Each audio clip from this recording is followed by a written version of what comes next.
नमस्कार, माझं नाव निलेश. नमस्कार. आणि मी प्रणय. मित्रांनो, शिवसह्याद्री बेरोजगार सेवा सहकारी संस्था मर्यादित वरळी या अंतर्गत आपण शिक्षण, स्वयंरोजगार आणि व्यवसाय या तिघांवरती गेले अनेक वर्ष आपण काम करत आलेलो आहोत. तर त्याचमध्ये शिक्षण या विभागातील आज आपण एक छोटासा कार्यक्रम आयोजित केलेला आहे. आता बघा मित्रांनो, न्यू एज्युकेशन पॉलिसी म्हणजे सरकारचं शैक्षणिक धोरण. आता या धोरणाबद्दल नेमकं आम्हाला तर खरंच काय माहिती नाहीये. तर त्यासाठी आपण आज त्या पॉलिसीबद्दल नेमकं काय, कारण सध्या या मुलांमध्ये एक वेगळे संभ्रम आलेत की पॉलिसीमध्ये बोर्ड कॅन्सल केलेत, असे खूप सारे प्रश्न आहेत. ते प्रश्न आपल्याला जाणून घ्यायचे नक्की ते केलेलं काय. तर त्यासाठी आपल्याला आज प्रमुख मार्गदर्शक लाभलेले आहेत, ते म्हणजे समीर इनपुरे सर. मित्रांनो, त्यांची शैक्षणिक पार्श्वभूमी म्हणजे त्यांनी MA पॉलिटिकल सायन्स केलंय, MCOM इन मॅनेजमेंट केलेलं आहे. तसेच सध्या ते गायडन्स एज्युकॉन प्रायव्हेट लिमिटेड ही एक बॉडी शिक्षणासाठी काम करत आहे आणि त्याचबरोबर ते कॉम्पिटेटिव्ह एक्झामचा अभ्यास सुद्धा करून घेते मुलांकडनं. तर त्याचे डिरेक्टर म्हणजेच कोण, समीर इनपुरे सर, ते आपल्याला लाभलेले आहेत. त्यांना बोलूया आपण प्रमुख मार्गदर्शक म्हणून. समीर, थँक्यू बद्दल. सो आज आपण थोडंसं गप्पा मारूया. निलेश काय प्रश्न विचारतोय आणि प्रणय काय प्रश्न विचारतोय त्याच्यावरती. सर बघूया आता बेसिकली. तर ठीक आहे, तुम्हाला काय काय प्रश्न पडले त्याचा आपण एक जाणून घेऊया. Okay sir. ठीक आहे. सो सगळ्यांना पहिल्यांदा माझं सांगणं आहे की अशा पद्धतीने ह्या पॉलिसीवरती डिस्कशन करण्यासाठी एखाद्या संस्थेने हे जे पाऊल उचललं ते खूप महत्वाचं आहे. तर आज आपण आपल्या प्रश्नाला सुरुवात करूया सर. आपण बघू शकता की नेटवर आपल्याला 600 पेजेसची पीडीएफ भेटते. ती 600 पेजेसची पीडीएफ नवीन शैक्षणिक धोरण याबद्दल आहे. सरकारने ती टाकली, ते ठीक आहे टाकली, पण त्याच्यात एक्झॅक्ट सर आहे काय? तुमच्या शब्दात काय सांगू शकाल त्याबद्दल? बघ, ती जी पीडीएफ आहे ती बेसिकली 2 लँग्वेज मध्ये दिलेली आहे. एक इंग्लिश मध्ये पण आहे ती आणि हिंदी मध्ये पण आहे. हा, ठीक आहे, मराठीत नाहीये ती, पण इंग्लिश आणि हिंदी मध्ये आहे. दुसरा त्याचा पॉइंट आहे की ती मोठी का आहे एवढी, कारण त्याच्यामध्ये खूप साऱ्या गोष्टी त्यामध्ये अंतर्भूत आहेत आणि त्यांनी सगळ्याच रिफॉर्मेश केलेल्या आहेत, सगळ्याच गोष्टी रिफॉर्म्स केलेल्या आहेत. ठीक आहे, ह्याच्यावरती अनेक गोष्टींमधून टीकाही होते, अनेककडून सपोर्ट पण मिळतोय. ठीक आहे, पण त्यातल्या त्यात ही जर एक्सप्लेन करायला गेलं तर खूप नवीन इनिशिएटिव्ह ह्याच्यामध्ये घेतले गेलेले आहेत. ओके. ठीक आहे, आणि ते इनिशिएटिव्ह फ्रॉम प्रायमरी म्हणजे प्री प्रायमरी. ओके. ठीक आहे, म्हणजे त्यांनी 0 to 3 म्हणजे 3 वर्ष जे आहे जे आपण आपल्या पद्धतीने मुलांना शाळेत टाकतो त्याला पण त्यांनी कन्सिडर केलंय. सो तिथून तो समावेश केलाय अंगणवाडी पासून. म्हणजे अच्छा. पहिला पॉईंट ठीक आहे. म्हणता येईल की लहान मुलांपासून त्यांनी चेंज केलेले आहे. ठीक आहे, सो तिथून ते कॉलेज पर्यंत. अच्छा. ठीक आहे, 12वी पर्यंत. सो एवढ्या मोठे चेंजेस केलेले आहेत. त्याच्यामध्ये फक्त आपल्याला माहितीये की हा बाबा 10वी 12वी कॅन्सल होते आणि नवीन पॅटर्न येतो, तर एवढ्यावरच ते अवलंबून नाहीये. तो त्यातला एक छोटासा भाग आहे. ठीक आहे, शिक्षकांचं एज्युकेशन पण त्यात चेंज केलंय.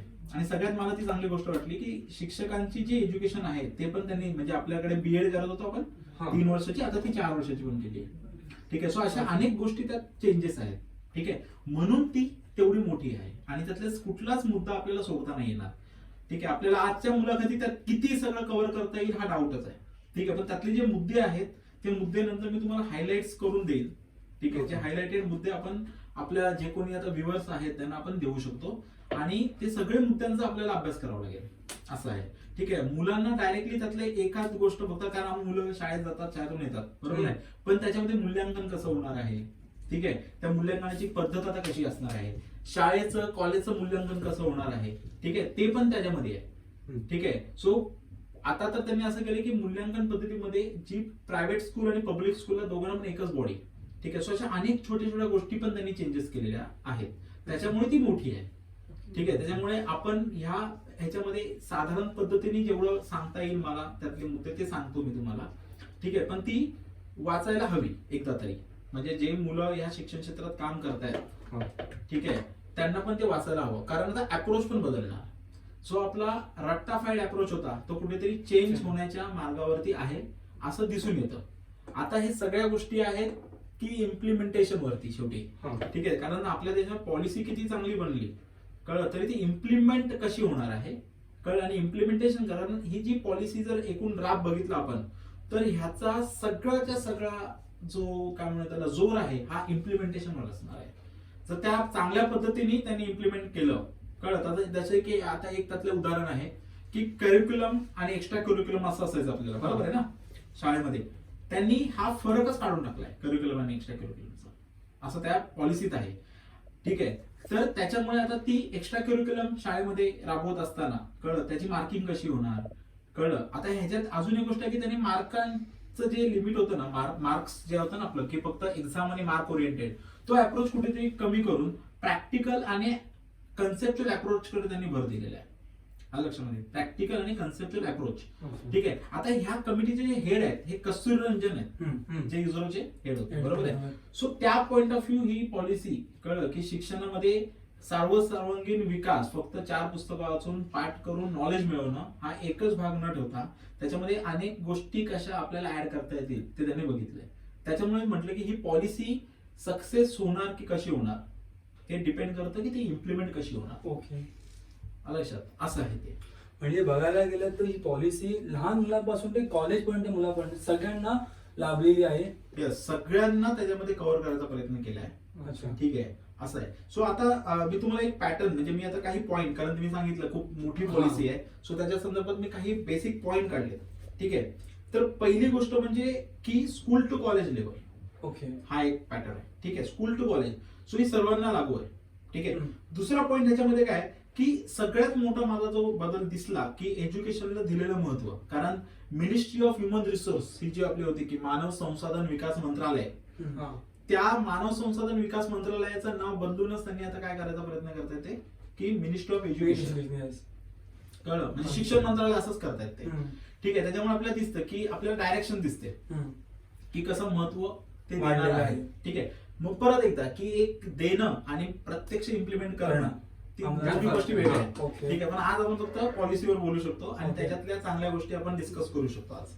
ठीक आहे. त्याच्यानंतर साधारण आपण असं म्हणू शकतो की ह्याच्या अगोदर 2 पॉलिसी ऑलरेडी झाल्या होत्या, एक 68 ला 1986 ला.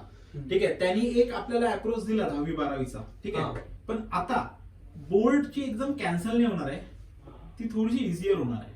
ओके. 10वी-12वी बोर्ड आपण म्हणजे बोर्ड राहणार, पण म्हणजे यावर्षीचे दहावीला बोर्ड जाईल आहेत. तर या वर्षी राहणारच, कारण ही पॉलिसी इम्प्लिमेंट कधी होते ती थोडी त्यांनी सांगितलं. अच्छा. ही पॉलिसी आहे, ह्याच्यावरती कायदा बनवावा लागेल ना त्यांना. अच्छा. म्हणजे जी मुलं आता अभ्यास करणार नाही अभ्यासाला लागा, बोर्ड कॅन्सल नाही होणार आहे. कारण बऱ्याच जणांचा संभ्रम असा झाला सर की चालू झाली, लागली. हा, हा. असं नाहीये. असं आहे. ही पॉलिसी आहे. ठीक आहे. अजून ह्याला लावण्यासाठी काहीतरी ऑर्डिनन्स, एकतर संसदेचं अधिवेशन होत नाही, बरोबर, अच्छा. तोपर्यंत हा, तरी काय बरोबर. करावं लागेल त्याला की होल्डवर ठेवावं लागेल. ओके. ठीक आहे. अंमलात कायदा आणलेलं बनवायला. नाहीये. हा, अजून म्हणजे आता तुम्ही आत्ताच्या क्षणाला बोलाल तर अंमलात नाही नाही, आणली. उद्याचा नाही सांगू शकत, नाहीतर मग तिला ऑर्डिनन्स काढावं लागेल. ठीक आहे. पण आता तरी माझं जेवढं माहिती आहे की आत्ताच्या जिथे आता आपण बसलोय हा. तिथे तरी आता ती लागू नाही, ती पॉलिसीच आहे. ओके. ठीक आहे. ती इम्प्लिमेंट होणार आहे. अजून झाली नाहीये. हा, म्हणजे असं नाही, कारण त्या पॉलिसी असतात. हा. ठीक आहे. ओके. पॉलिसी ह्या राबवण्यासाठी असतात, पण त्या राबवण्यासाठी काहीतरी कायदा करावा लागतो. ओके. कळलं. सो न्यू एज्युकेशन आता कसं आपला RTE ऍक्ट आहे 2000, तसा तो हा ऍक्ट बनवावा लागेल, तेव्हा ती लागू होईल. ओके. ठीक आहे. सो आता काय लगेच आत्ताच्या क्षणाला आपण बोलतोय आणि तिकडे लागू झाली अशातला तो भाग नाहीये. अच्छा. ठीक आहे. त्याच्यानंतर सगळ्यात इम्पॉर्टंट त्यांनी केलेलं आहे की युनिव्हर्सलायझेशन, म्हणजे त्यांना शिक्षणाचं सार्वत्रिकरण करायचं आहे. ही जी मुद्दा आहे हा पहिल्यापासूनच होता आपल्याकडे. सार्वत्रिकरण म्हणजे सार्वत्रिकरण म्हणजे मॅक्झिमम मुलांना ह्याच्यामध्ये त्यांना कन्सिडर करायचंय. कळलं. ग्रामीण भागापासून सगळीकडे. अच्छा. याचा अर्थ असं म्हणू शकतो की आपण सेकंड म्हणजे 100% ग्रॉस इन्व्हॉल्वमेंट करायचे त्यांना, प्रायमरी टू सेकंडरी. ओके. लक्षामध्ये. म्हणून त्यांनी ह्याच्यामध्ये एक हे घेतलेलं आहे की ओपन स्कूलिंगला त्यांनी इथे प्रमोट केलंय. ओपन स्कूलिंग म्हणजे नेमकं काय ओपन म्हणतात? स्कूलिंग म्हणजे आपण जे शाळेत जातो, हा. बरोबर आहे. सो आपण स्कूलिंग करतो, करेक्ट आहे. हा.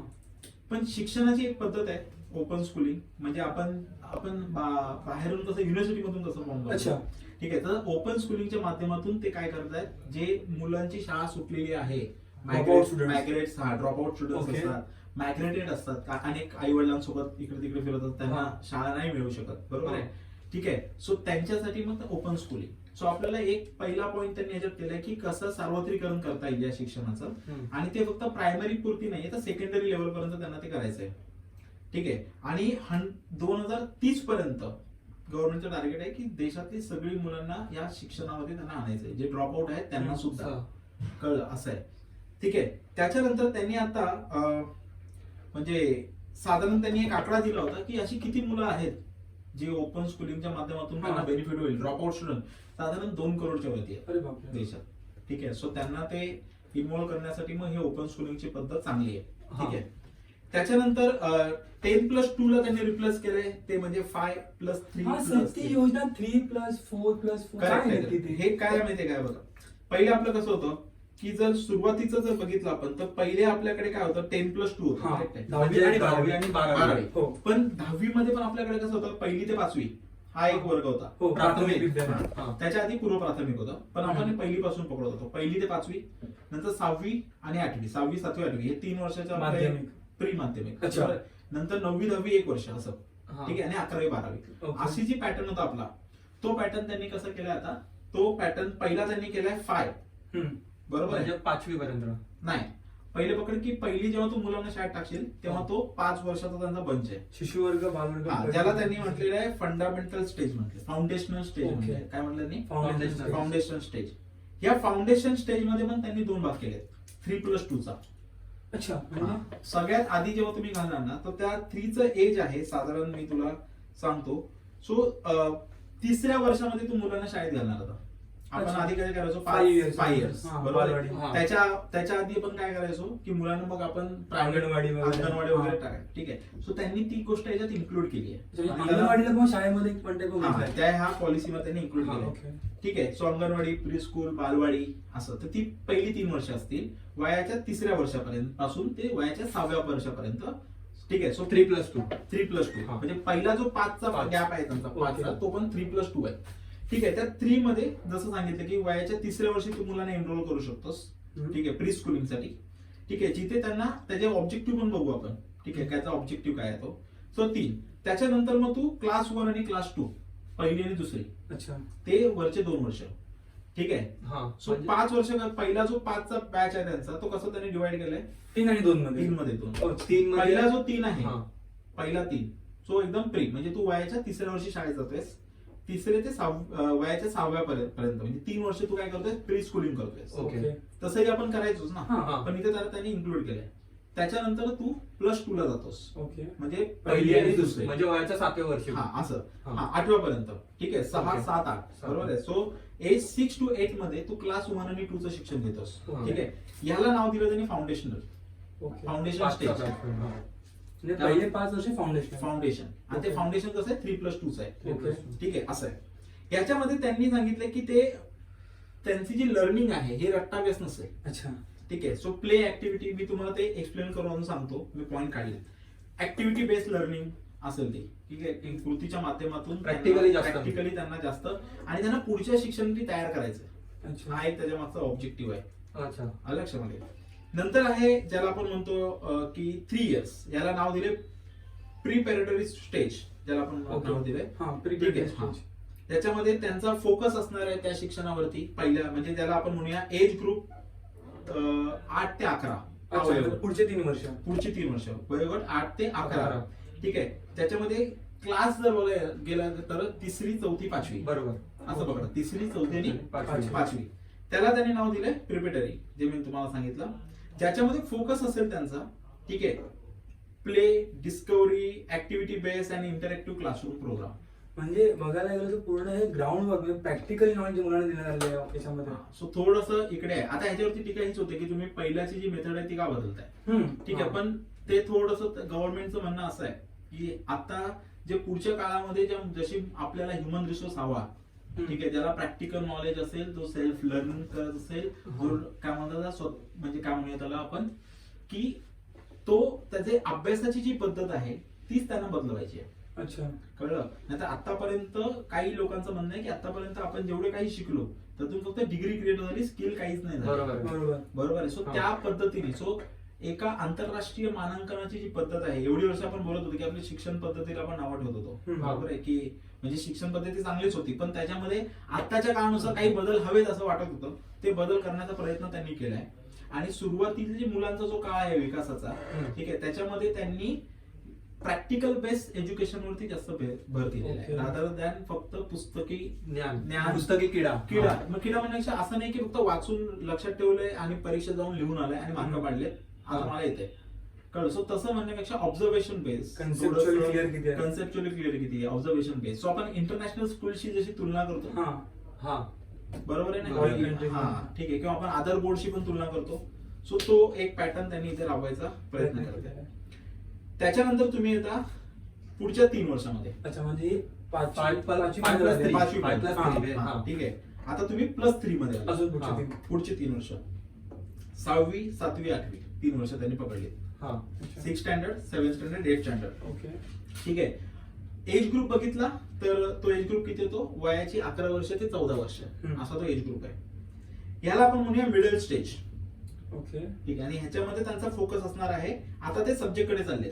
अच्छा, म्हणजे आता जे आपले सब्जेक्ट हिस्ट्री, जिओग्राफी आता ते इकडे चाललेत. हा, तर तिथे त्यांनी जास्त भर दिला, लाईक ह्युमॅनिटीज अच्छा म्हणजे हिस्ट्री वगैरे, हा, सोशल सायन्स तेच आपण जे म्हटलं ते, आर्ट्स, कला, मॅथमॅटिक्स, सायन्स, या सगळ्या गोष्टी तिथे आता आणतायत ते. म्हणजे ज्या आपल्याला लहान 5वी पासून मिळायच्या त्या 8वी पासून आपल्याला त्याचं पुस्तक पण सहावी, 7वी, 8वी पासून. माझ्या माहितीमध्ये आलेलं कोडिंग वगैरे ह्याचं पण नॉलेज आपल्याला या एज ग्रुप मध्ये बघ, भेटणार खूप आहे. साऱ्या ऍक्टिव्हिटी त्यांनी ऍड केल्या त्याच्यामध्ये, हा. म्हणून मी म्हटलं की ती 600 पेजेसची आहे. अच्छा. ठीक आहे. सो त्याच्यामध्ये खूप साऱ्या ह्या गोष्टी आहेत, त्यांना आणायच्या प्रॅक्टिस. प्रोग्रामिंग, कोडिंग, कारण की आजकाल माझ्या 6वीच्या पण ही कुठलीही गोष्ट ते त्यांना कंपल्सरी नाही करायची, हे अच्छा. त्याचं एक वैशिष्ट्य आहे. म्हणजे खूप साऱ्या गोष्टी इच्छा असेल तर आणायच्या. करा. हा, असं. म्हणून आपण ते मल्टी डिसिप्लिनरी जे म्हटलोय किंवा हा. सगळं अप्रोच म्हणतोय. ठीक आहे. सो त्यांना शाळेपासून आणायचं आहे की कुठलीही गोष्ट मुलांवरती कंपल्सरी नाही करायची. ओके. मुलांना ऑप्शन्स द्यायचे त्यांना. त्यांना जे आवडतं त्यांना करून द्या. हा, तुमच्याकडे काही options गोष्टी खूप आहेत. हा. येस, काही गोष्टी कंपल्सरी आहेत, हम्म. पण काही गोष्टी ऑप्शनल पण दिलेल्या आहेत. ओके.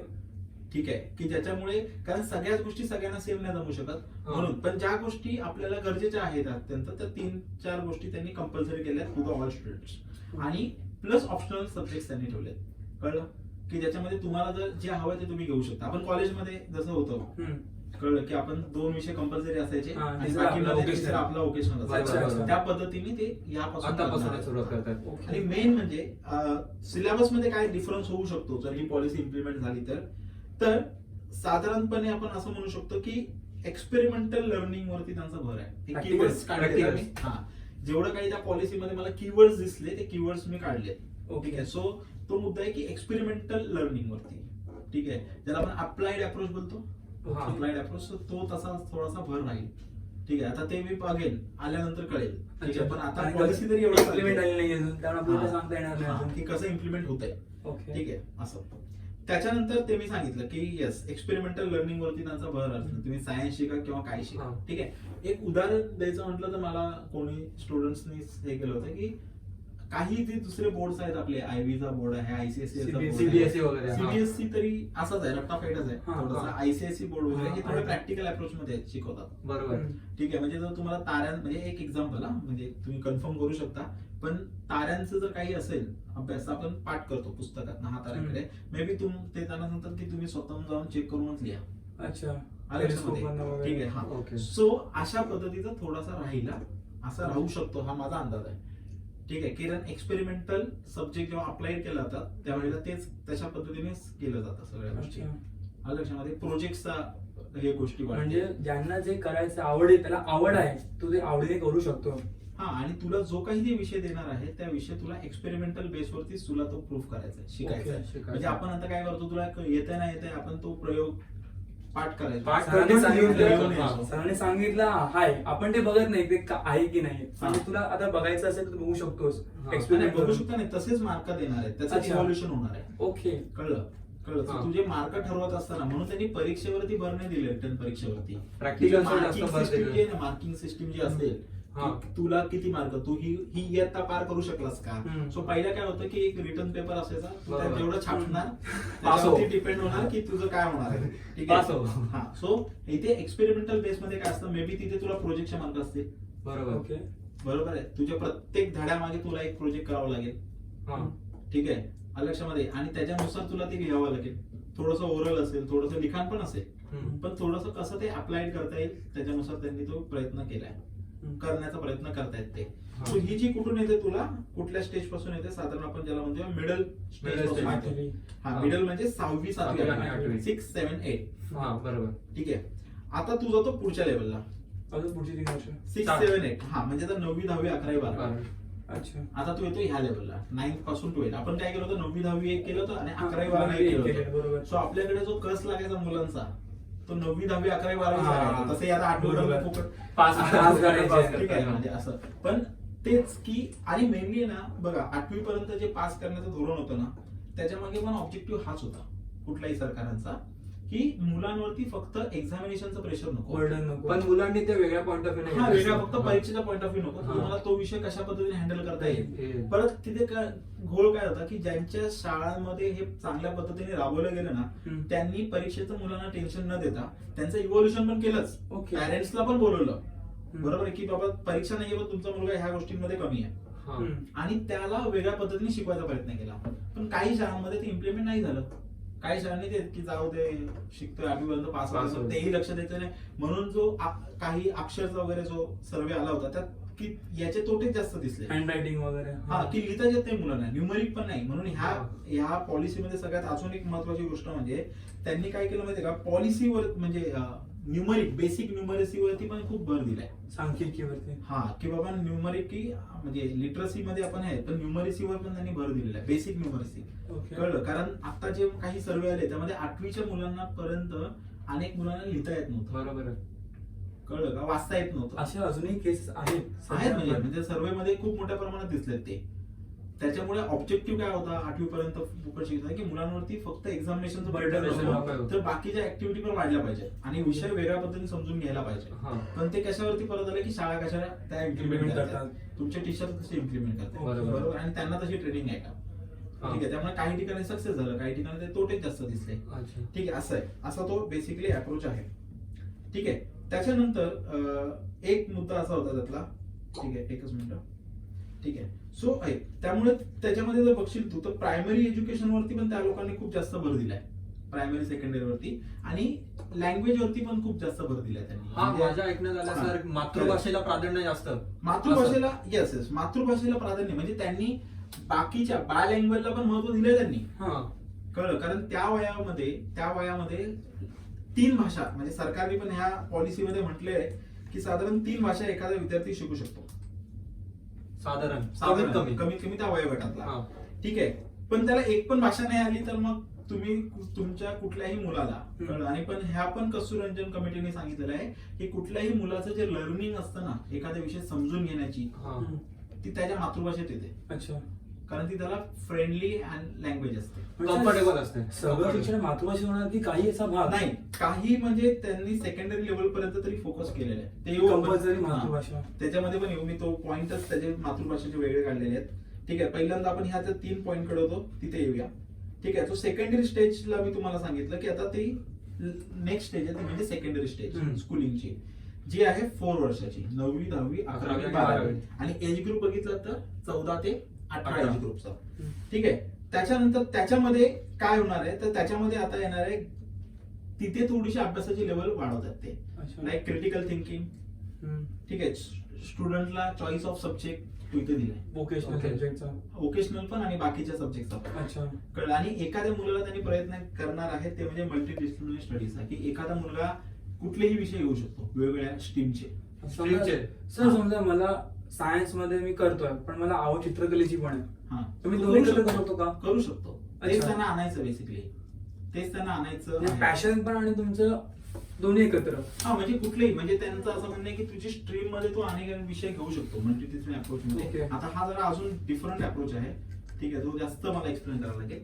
ठीक आहे पण इथे ह्या पद्धतीला काय केलेलं आहे त्यांनी तर सेकंडरी स्टेज म्हणजे अशी ही 12वी पर्यंत नांदलेली आहे आणि जो बोर्ड आहे ना ते बोर्ड हा. राहणार आहे. अच्छा. आता कुठल्या लेवलला आता मी एक्झॅक्ट नाही सांगत पण बोर्डाची जी एक्झाम आहे ना ती थोडीशी इझियर होणार आहे. अच्छा. कळलं बोर्ड निर्णायक नसेल एवढं नक्की फक्त बोर्ड हा निर्णायक नसेल पण बोर्ड होणार. ओके. ठीक आहे पण आता कसं आपलं सगळ्या गोष्टी सर दुसरा असा प्रश्न म्हणजे जे कॉम्पिटेटिव्ह एक्झाम आहेत आता बघा भरती निघते पोलिसांची भरती 12वीच्या बेसवर निघते आर्मीची भरती. आर्मीची भरती निघते 10वीच्या बेसवर निघते. हा. आता इफ सपोज बोर्ड चेंज केला मग हे पण चेंज होईल का सर? ऑब्व्हियसली होईल पण बेसिकली बघा आता जसं आपण सांगितलं जरी बोर्ड चेंज झालं तरी हा जो एज्युकेशन पॅटर्न आहे 5+3+3+4 हा. तो कम्प्लीट केल्यानंतरच ते तुम्हाला देऊ शकतात. म्हणजे ज्या परीक्षा मला वाटतं की 12वीच्या बेसवर आहेत हम्म. बोर्डाच्या बेसवर आहेत त्यांना हा जो आपण पूर्ण म्हणजे प्रायमरी टू 12th पर्यंतचा जो हा बघितला तो ह्या पूर्ण करिक्युलमला महत्व आहे. ओके. लक्षामध्ये मग म्हणजे हा जो पॅटर्न तू पूर्ण केलास हम्म. की मग तू अप्लाय करू शकतोस असं होईल कारण काहीतरी लिमिट तर द्यावीच लागेल आणि ती ही पूर्ण जी एज्युकेशनल आहे जे आपण बघितली 3 वर्षापासून ते तुमच्या ह्या 12वी पर्यंत 12वी पर्यंतची. ठीक आहे, ती त्या पद्धतीने पूर्ण करायची असं आहे. आणि 12वी नंतर सर मग जे असतं आपलं डिग्री हा, वगैरे ते डिग्री आहे. राहणारच आहे. फक्त त्याच्यामध्ये पण आता चेंजेस होणार आहेत. डिग्रीमध्ये पण त्यांनी आता पुढच्या लेवलला खूप सारे चेंजेस सांगितलेले आहेत. सर एमफिल कॅन्सल करण्यामागचं कारण काय?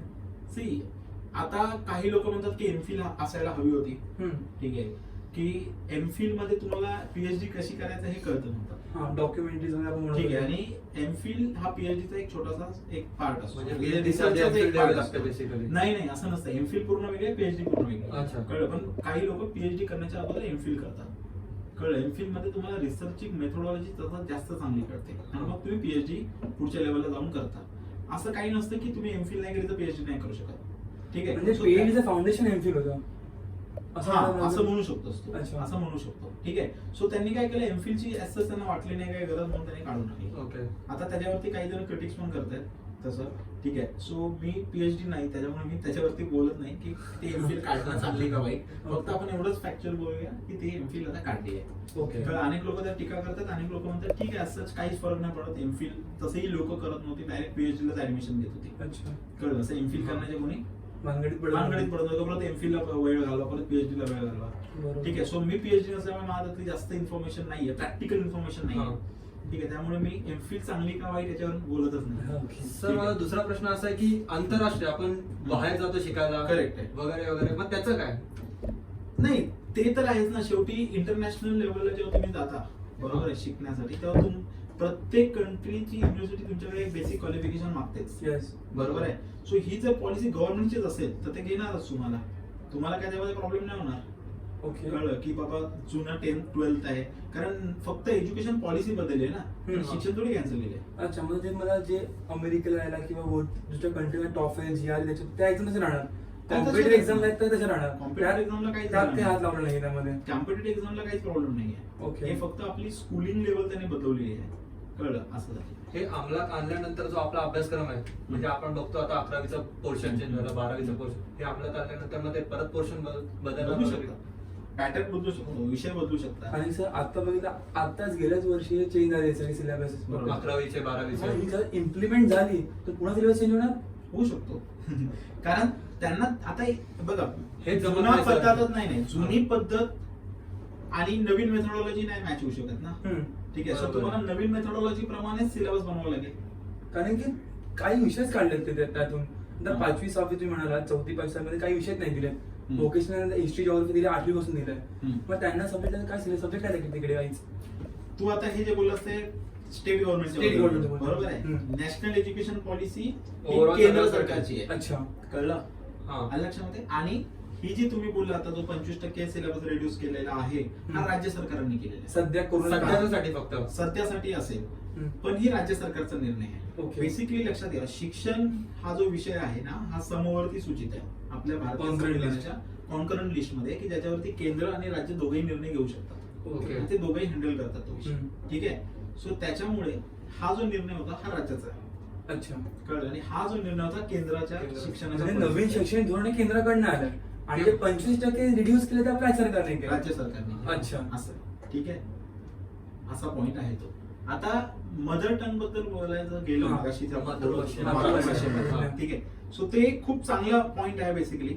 कारण त्यांनी असं सांगितलं की येस, पहिला पॉइंट एक असं सांगितलं की 5वी पर्यंत तरी, म्हणजे जो ग्रेड 5 आहे तो लिस्ट ग्रेड 5 पर्यंत तरी मदर टंग मध्ये शिक्षण दिलं गेलं पाहिजे. म्हणजे कळलं, मराठी, हिंदी.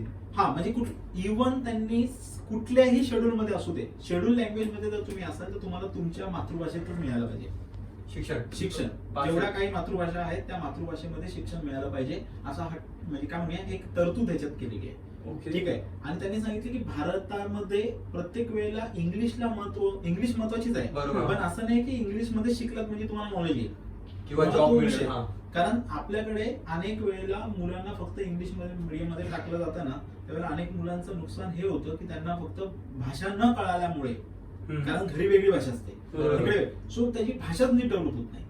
मग तुम्ही विचार कुठल्या भाषेत करणार आणि कुठल्या भाषेत तुम्ही तो विषय समजून घेणार. बरोबर आहे. कळलं, आणि अनेक तुम्ही बघितलं असेल तर तीच मुलं तिथे मागे पडतात ज्यांची लँग्वेजवर कमांड नाही आहे. कारण तुमची भाषा हीच तर गोष्ट असते, ते एखादी represent गोष्ट करण्याची. तुम्ही समजून घेता. हा. त्याचं आकलन करता. एक गोष्ट असते की ती फक्त माहिती असणं, का तर ती वाचली पण ती समजणं, मुळापासून समजणं हे. आणि जे काही एज्युकेशन पॉलिसी बनवणारे लोक आहेत त्यांचंही मत हेच आहे की जेव्हा तुम्ही प्रायमरी एज्युकेशन मध्ये एखादी किंवा तुमचं बेसिक एज्युकेशन आणि तुमचे बेसिक फंडे जेव्हा तुम्ही मातृभाषेतून शिकता ना, तेव्हा तुम्ही ते फंडे शिकत असता, तुम्ही भाषा नाही शिकत. बरोबर. जेव्हा तुमच्यावरती विनाकारण एखादी लँग्वेज बर्डन म्हणून टाकली जाते तेव्हा तुम्हाला आधी भाषा शिकावी लागते. हो. भाषा knowledge नीट कळली, आमची गोष्ट हा, होते. आणि मग भाषा कळली तर ते नॉलेज नीट कळणार आहे. अच्छा. बरोबर आहे. म्हणून त्यांनी त्या नॉलेज वरती जास्त भर दिला रादर दॅन लँग्वेज. कळलं? म्हणून त्यांनी सांगितलं की आता त्यांनी असं नाही सांगितलं की बाकीच्या लँग्वेज शिकूच नका. त्यांनी एका लेवल नंतर त्याच्यामध्ये मल्टी लँग्वेज पण घुसवण्याचा प्रयत्न केलेला आहे की तुम्हाला जास्तीत जास्त लँग्वेज शिकता आलं ते शिका. फॉरेन लँग्वेज किंवा फॉरेन आहे, कळलं? Multi- किंवा भारतातल्या हा. भारतातल्या पण अनेक लँग्वेज त्यांनी शिकायला सांगितले. संस्कृत पण आपण असं म्हणू शकतो की 5वी पर्यंत तरी तुम्हाला मदर टंग मध्ये शिक्षण किंवा रिजनल लँग्वेज मध्ये तरी शिक्षण मिळालं पाहिजे. ओके. आलं लक्षामध्ये. आणि low language will be impose on any student. कुठल्याही मुलावरती कुठलीही भाषा लादता येणार नाही ऍटलिस्ट 5वी पर्यंत, असं त्यांचं म्हणणं आहे. टीचरला ट्रेनिंग येस. वगैरे. बीएड मध्ये त्यांनी काय केलेलं आहे, बीएड मध्ये की जी 4 वर्षाची डिग्री म्हणजे बीएडचं काय केलेलं आहे त्यांनी माहिती आहे का की 2030 पर्यंत त्यांनी असं सांगितलं की minimum degree qualification for teachers 4 वर्ष करायचं त्यांना. पहिलं आधी 3 वर्ष होतं. 3 वर्ष जे होतं बीएड ते 4 वर्षाचं करायचं त्यांना बीएडची डिग्री. त्या मागचं कारण सर. याच्या मागचं कारण आहे की त्यांना शिक्षकांना शिकवायचं काही गोष्टी की त्यांना मुलांपर्यंत हा. कसं डिलिव्हर करता येईल. कळलं. कारण अनेक वेळेला बघा, आता एक गंमत मध्ये सांगतो की आपल्याकडे अनेक वेळेला असं होतं की एसएससी बोर्डाची शाळा सीबीएसई बोर्ड खोलते आणि ते शिक्षक सीबीएसई ला शिकवतात, ते शिक्षक आयसीएसई ला पण, म्हणजे असे बोर्ड चेंज होतात. करेक्ट आहे. पण तुम्ही पण त्या शिक्षणात तुमची जी शिकवण्याची पद्धती आहे ती शिकवण्याची पद्धती ती त्या बोर्डाप्रमाणे आहे का? बरोबर आहे ना, तसं पाहिजे. त्यामुळे ही न्यू एज्युकेशन पॉलिसी तेव्हाच सक्सेसफुल होईल जेव्हा ती इम्प्लिमेंट करणारे शिक्षक कांना ती माहिती असेल कशी राबवायची. अच्छा, म्हणजे ते आणि एक त्यांचा वर्ष- दर्जा पण वाढलेला पाहिजे. अच्छा. म्हणून त्यांनी बीएड ची जी डिग्री आहे हा. ना ती मोठी केली आहे. ओके. 4 वर्षाची करायची 2030 पर्यंत. 30 पर्यंत. 2030 पर्यंत त्यांना ती करायची. ते तयार करणार आहेत. ठीक आहे. Higher Education Commission of India म्हणून. ठीक आहे. आपल्याकडे वेगवेगळ्या सगळ्या 4 इंडिपेंडेंट व्हर्टिकल बॉडीज आहेत आपल्याकडे ह्या शिक्षणातल्या सगळ्या गोष्टी चेक करण्यासाठी. लाईक मी सांगतो तुला, National Higher Education Regulatory Council आहे, बरोबर आहे. नंतर जनरल एज्युकेशन काउन्सिल आहे, ठीक आहे. नॅक आहे, करेक्ट आहे. नॅक सगळ्यांना माहिती आहे. हायर एज्युकेशन ग्रँड काउन्सिल आहे, फंडिंग ती प्रोव्हाइड करते. सो या 4ही ऑर्गनायझेशन ते एकत्र करणार आहेत एक कमिशन बनवणार आणि ती एकच अम्ब्रेला कमिशन बनवणार आहे ज्याचं नाव आहे Higher Education Commission of India. Is a single umbrella body. अच्छा, म्हणजे यांच्या अंतर्गत सगळ्या गोष्टी येणार. हा, म्हणजे ही जी बॉडी आहे ना हीच सगळी क्वालिटी मॅनेजमेंट, फंडिंग हे सगळं म्हणजे म्हणताय की 4 या पुढे मर्ज केले. येस. ठीक आहे. आणि आपली एक पद्धत ते कॉलेजची काढणार आहेत ते म्हणजे ऍफिलेशन, म्हणजे त्यांना ऍफिलेशन काढून टाकायचं आणि मॅक्झिमम कॉलेजेसला ऑटोनॉमी द्यायची. अच्छा, म्हणजे ते कॉलेजच्या बाबतीत जर धोरण बघितलं आपण हा. तर ते ऍफिलेशन जे आहे, ऍफिलेशन करतो ना कॉलेजचे, म्हणजे तर त्यांना सगळे कॉलेज ऑटोनॉमस आपापला पोर्शन मोस्टली जे 12वी नंतर बऱ्याचशा Degrees. हा, Yes, degrees येस. तर त्यांना ते एकतर त्यांना 2 करायचे, एक तर ऑटोनॉमस डिग्री कॉलेजेस हे करायचे, हा. नाहीतर कॉलेजेस म्हणजे काय म्हणतात त्याला कॉन्स्टिट्यूट कॉलेज ऑफ युनिव्हर्सिटीच कॉलेज, अच्छा. अशा पद्धतीने. ठीक आहे. पण ऍफिलेशन बंद करायचे. अच्छा. आपण काय होतो, आपण कॉलेज करतो, युनिव्हर्सिटीची ग्रँट आणतो हा. बरोबर. आणि ऍफिलेट करून घेतो की आमची मुंबई युनिव्हर्सिटीला कनेक्ट आहे, हा. आमचं कॉलेज पुणे युनिव्हर्सिटीला कनेक्ट आहे आणि तो बरोबर. अभ्यासक्रम इथे राबवतो. ओके. So त्यांना ते ऍफिलेशन काढून टाकायचं डिग्रीसाठी पण. डिग्रीसाठी. म्हणजे असं म्हणतात की प्रत्येक कॉलेज प्रत्येकाचा वेगळा सिलेबस, वेगळा एक्झाम कंडक्ट करू शकतो. करेक्ट आहे. स्वतंत्रपणे. पण ते आता डिपेंड करतं त्याला किती वेळ लागेल सगळ्या ओके. गोष्टींना. ठीक पण आहे. त्यामुळे 2000 एक फायदा होईल की मुलांचे जे रिझल्ट थांबायचे, Yes, yes. University result late लागायचे, आपण युनिव्हर्सिटी घालायचो, ते कॉलेजच करणार होता कंडक्ट आणि कॉलेज रिझल्ट लावणार स्वतःचा वेगळा. आणि त्या कॉलेजला पण त्यांची क्वालिटी ठेवावी लागेल. तशी. ठीक आहे. नाहीतर डायरेक्ट युनिव्हर्सिटीच्या अंडरच कॉलेज. कारण आजकाल आहेत बरेचसे असे कॉलेजेस आहेत जे ऑटोनॉमस आहेत, होत आहेत. आणि होतात पण खूप होत सारे. होत आहेत पण. आणि ते त्यामध्ये मुलांचा कल जास्त आहे तिथे जाण्याचा. येस. तोच मेन मुद्दा आहे त्याच्यामध्ये. म्हणजे त्यांनी सांगितलं की कुठल्या याच्यात बायलँग्वेज पण टीचिंग, सायन्सच्या याच्यामध्ये बायलँग्वेज टीचिंगचा पण त्यांनी ऑप्शन ठेवलेला आहे. तर बाय लँग्वेज बायलँग्वेज म्हणजे आपण ज्याला म्हणतो की दोन्ही भाषांमध्ये, इंग्लिश पण मराठी इंग्लिश पण. पण, हा म्हणजे अशा द्विभाषी. अच्छा, द्विभाषिक उपक्रम चालू केलेला आहे म्हणजे नवीन. हा, ठीक आहे. म्हणजे काय सायन्सच्या बाबतीत त्यांनी सांगितलं की सायन्स शिकवताना इंग्लिश मध्ये आहेच, हा. सो त्याबरोबरच इंग्लिश आणि तुमची जी मातृभाषा असते त्यात कारण की विज्ञानाविषयी कन्सेप्च्युअली पण कळावा, हम्म. त्याच्या मागचा प्रोसेस आला. असं. ठीक आहे. सो आता ते खूप डिटेलिंग मध्ये आहे. हा. ते उगाच आपले सगळेच कन्फ्युज होतील कारण जास्त डिटेल गेलो तर आपण. बरोबर ठीक आहे. आहे, पण तो ओव्हरऑल ही अशी पॉइंट आहे. ओके. ठीक आहे. थोडक्यात माहिती पण हे काय ही पॉलिसी ह्यातले अनेक टार्गेट 2030 पर्यंत त्यांनी केलेले आहेत. 2030 पर्यंत त्यांना कम्प्लीट करायचं आहे. टार्गेट कम्प्लीट केल्यानंतर ते इम्प्लिमेंट नाही, करणार नाही, असं नाही. म्हणताय? 2030 पर्यंत त्यांना जे काही त्यांचे अचिव्हमेंट्स करायचे आहेत या पॉलिसीनुसार हम्म. की राबवायचे Result बघायचे. हा ते 30 One पर्यंत time. त्यांना बघायचे. हम्म. सो आता ती कधी इम्प्लिमेंट होते हे आपल्याला बघावं लागेल. या वर्षी होणार नाही. आता माहित नाही आपल्याला कधी. सध्या अजून इम्प्लिमेंट हा म्हणजे आता नाही, आता ही पॉलिसीच आहे ती सर, ही implement पॉलिसी करा. आधी कधी ही ना 2015 साली याच्यावर काम चालू झालंय. अच्छा. 2015 अच्छा. आणि आता तिने त्या ह्याच्यामध्ये त्यांनी काय केलं पार्लिमेंटमध्ये. हा म्हणजे पार्लमेंटमध्ये त्यांनी दिली, पण याच्यावरती काम 2015 ला चालू झालं होतं ओके. या पॉलिसीवरती. आणि त्याची घोषणा आता हा म्हणजे ती त्यांनी सबमिट केल्यानंतरच सगळ्या गोष्टी. जी मुलं 10वी 12वीच्या बोर्ड्सला आहेत हम्म. त्यांनी पुन्हा सांगतो त्यांचा अभ्यास तसा चालू ठेवा. Yes, अजून yes, त्यामध्ये yes, yes. कोणतेही बदल आलेले नाही आहेत. सिलेबस तुम्हाला माहिती आता आहे. तरी त्यांनी लगेच हे करू नये की त्यांचा बदललाय का आता लगेचचा नाही, हा. आजच्या घडीला तर नाही. कारण त्याच्या अगोदर जेव्हा ह्या पॉलिसी येतात ना त्या पॉलिसीच्या अगोदर काय होतं की जेव्हा Act. ऍक्ट वगैरे बनवावं लागतं हम्म. त्याचा ऑर्डिनन्स वगैरे निघेल. Bill वगैरे जर पास. ऍक्ट नाही पास झाला तर ऍटलीस्ट ऑर्डिनन्स Ordinance काढावं लागतं. ठीक आहे. असं डायरेक्टली कुठलंही गव्हर्नमेंट नाही राबवू शकत. ओके. ठीक आहे. आणि मग ते राज्य सरकारला लागू होणार का वगैरे असे अनेक प्रश्न त्यात आहेत. आणि सर एक अजून एक प्रश्न आहे. हम्म. समजा ही पॉलिसी लागली हम्म. फक्त केंद्र सरकारचे बोर्ड म्हणजे सीबीएसई बोर्ड त्यांना आहे की फक्त राज्याला पण आहेत सगळ्या? तसं बघायला गेलं तर केंद्र सरकारची पॉलिसी फक्त केंद्राला लागू होईल.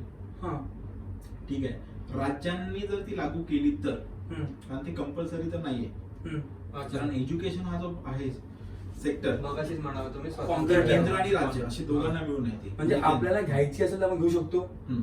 नाही बरोबर. नाही घेऊ शकत, बरोबर. असू शकतं. हो, राज्य वेगळी पॉलिसी इम्प्लिमेंट करू शकतात. ओके. आणि केंद्राची आहे ना, केंद्राची शिक्षण एनसीआरटी सीबीएसई चा बोर्ड असत राहील. हम्म. एसएससी त्याच्यामध्ये जरा- एसएससी आपली जी आहे स्वतंत्र. स्वतंत्र आहे, बोर्ड. महाराष्ट्र बोर्ड, तो असा होईलच असं नाही. अच्छा.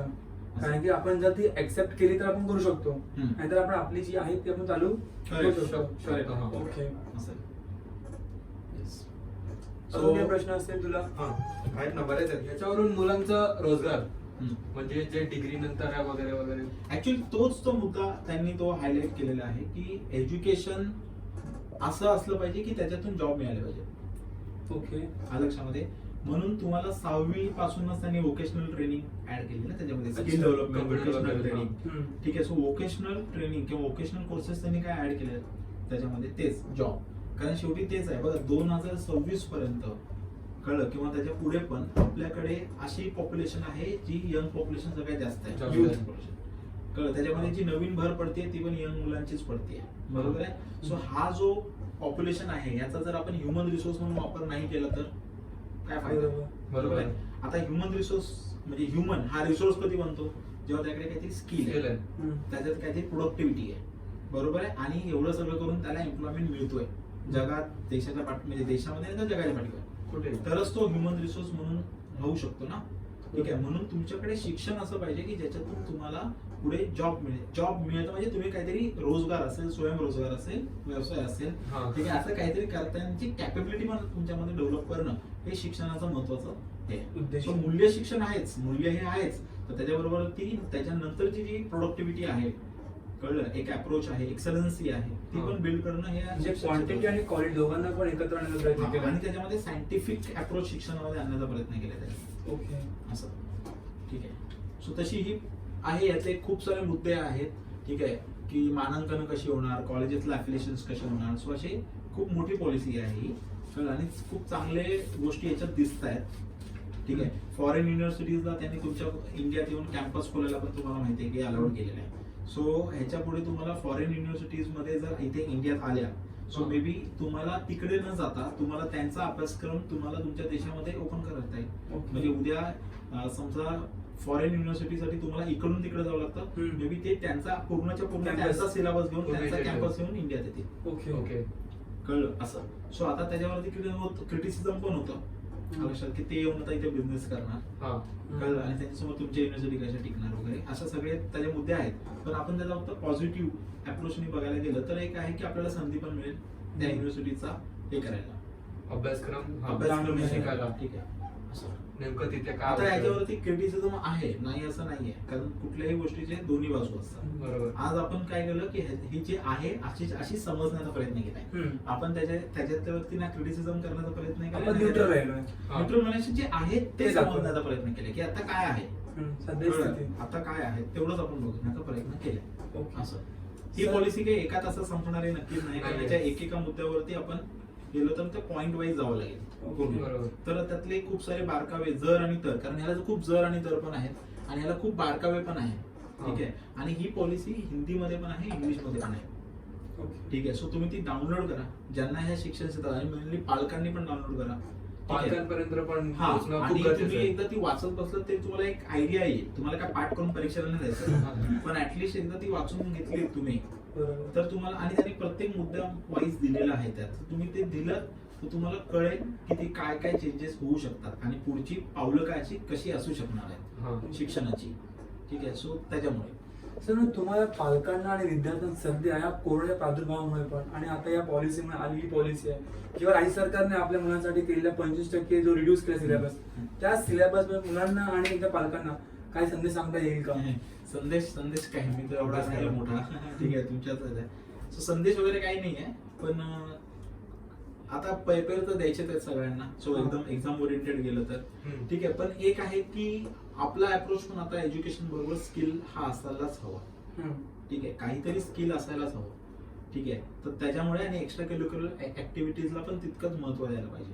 जसं सॉफ्ट स्किल असतील वगैरे, आपण एक्झामिनेशनचा अभ्यास करतो 10वी बरोबर. 12वी, काही मुलं ग्रॅज्युएशन कडे पण होतील, पण तुम्ही आधी प्री प्लॅन पाहिजे. आणि मला असं वाटतं की जी 10वी आणि 12वीची मुलं आता झाली त्यांचं, त्यांनी हे लक्षात ठेवावं की मी ग्रॅज्युएट झाल्यानंतर किंवा मी पुढे आल्यानंतर कशाला स्कोप असणार आहे, कळलं का?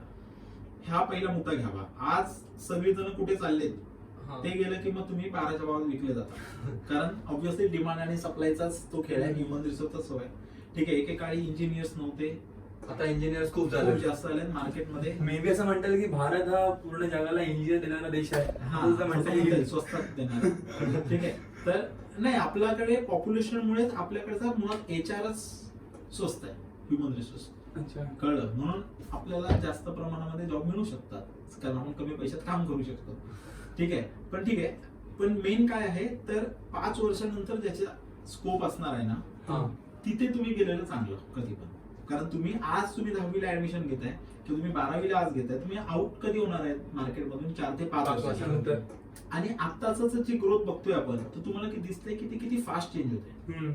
बरोबर आहे, पहिला डेव्हलपमेंट एका सेक्टर कडून दुसऱ्या, म्हणजे एका गोष्टीकडून नवीन गोष्ट यायला एक कालावधी लागायचा मोठा, हा. आणि मग चेंजेस सुद्धा दिसायचे. करेक्ट आहे, बरोबर. तो कालावधी जो आहे हा खूप कमी कमी होत चाललाय आता. ओके. राईट, त्याच्यामुळे माझ्या मामानी इंजिनियर करून खूप चांगला सेटल झाला म्हणून आता मी पण इंजिनिअरिंग जाणार, हा अप्रोच ठेवणं चुकीचं राहील मला असं वाटतं. ही नाव फक्त इंजिनिअरिंग साठी नाही आहे, मी उदाहरण दिलं.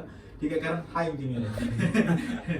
ठीक आहे, पण ओव्हरऑल सांगायचं झालं तर प्रत्येक एज्युकेशन घेत असताना तुम्ही 10वी 12वीला जर मुलं असतील त्यांनी, तर पहिल्यांदा मला असं वाटतं की ज्या ठिकाणी चांगल्या पद्धतीची ऍप्टिट्यूड टेस्ट करून घेतात हा. असते. हम्म. ठीक आहे, कुठलीही नाही हा मी, कारण त्याच्यावर पण डिपेंड आहे की चुकीची नको ती, तर ती एक करून घेतली की तुम्हाला तुमचा कल कळेल कुठे जायचंय, काय आवड आहे ते. हा. ठीक आहे, दुसरी गोष्ट म्हणजे त्याचा एक ठेवा की पुढच्या 4-5 वर्षांनी कुठे ग्रोथ असणार आहे, आणि ह्याच्यासाठी तुम्हाला जे कोणी एज्युकेशन काउन्सिलर्स असतील, ठीक आहे, लक्षामध्ये, किंवा जी तुमच्या त्या क्षेत्रामध्ये मोठी झालेली लोक आहेत त्यांच्याशी तुम्ही बोला आधी. हा. कळलं, कारण त्यांना एवढा एक्सपिरियन्स असतो, ते पुढचे 5 वर्षांनी काय होणार ते तुम्हाला अंदाज लावू सांगणार. शकतात. कळलं, सो तुम्हाला डिस्कस करावंच लागेल अनेक लोकांशी, जे त्या लेवलला खूप पुढे गेलेले आहेत. कळलं, वेगवेगळ्या क्षेत्रामध्ये पुढे गेलेले आहेत, त्यांच्याशी तुम्हाला बोलावं लागेल. ठीक आहे, जर मला माहिती आहे की मला हा टेक्नॉलॉजी साईडला जायचं आहे, ठीक आहे, आणि मी 12वी झालोय, तर मी कुठली स्ट्रीम निवडू इंजिनिअरिंगची पण, हा. ते मला कोणाशी त्याच लेवलच्या माणसाशी बोलावं लागेल. मला अनेक लोकांशी भेटा, अनेक लोकांशी बोला. कळलं, हा. आणि त्यातून तुमचं हे करा की ठीक आहे 5 वर्षांनी. आणि तिसरी गोष्ट म्हणजे मला काय येतं किंवा मला काय आवडतं, ह्याच्याच बरोबर एक दुसरा अप्रोच असतो की बाजारात काय विकलं जातं. बरोबर आहे. बरोबर आहे, तो एक मला वाटतं, याच्यावरती मतभेद असू शकते. ठीक आहे, पण तेच तुमचं एज्युकेशन, तुम्ही ती स्ट्रीम निवडा. ठीक आहे, की एक तर आवड मॅटर करतेच, पण त्याचबरोबर त्याला पुढे जाऊन डिमांड आहे, डिमांड आहे का?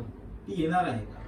कळलं, आणि मग त्या दृष्टीने तुम्हाला तुमची करायला लागेल. सो तुम्ही अनेक लोकांना भेटा, बोला, पॅरेंट्सनी, मुलांनी, आणि घरातले काहीतरी सांगतात म्हणून मी करतोय किंवा मित्र करतोय माझा, किंवा त्यामुळे मित्र मी करतोय करतोय. किंवा मलाच करायचं म्हणून मी करतोय असंही नको.